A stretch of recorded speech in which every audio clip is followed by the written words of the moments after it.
What's the best piece of advice you can give to that person? Just do it. Right. I was in the military for 14 years, the Nebraska National Guard, and I started this while I was still working full time for them.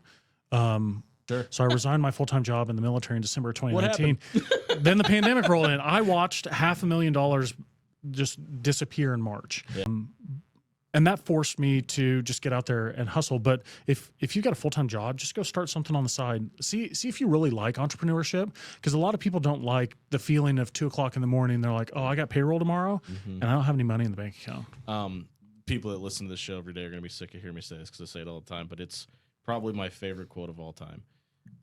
Owning a business, you have to be comfortable in situations that would kill most people. Yeah. And it truly is, because when you do open a business, and we talked about this earlier, taking your hand off the wheel and handing the keys to somebody else, not only are you responsible for you and your family now you're responsible for their family as well. And that's a ton of pressure. Exactly. Right. And in the event industry specifically, I mean, it's high risk. Like Sure.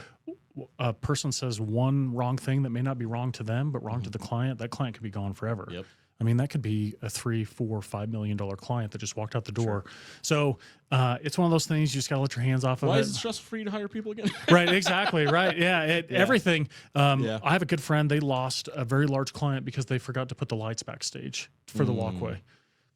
$25 lights from Walmart. The message just didn't get to the on-site crew. Right. And the post-event talk down, they're like, oh, yeah, we love you, but we're gone. That's a great point, because I didn't think about this, because like everybody shows up, and when it's a good show, lights in the right spot, tables in the right spot, all the information's out on the table. You got the projectors up, keynote speaker knows where the microphone is, the podium's working, everything's great.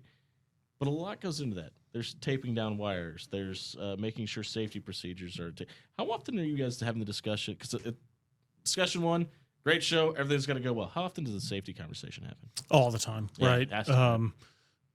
This is an industry that when you're exhausted, it's really easy to get hurt or be killed. Sure.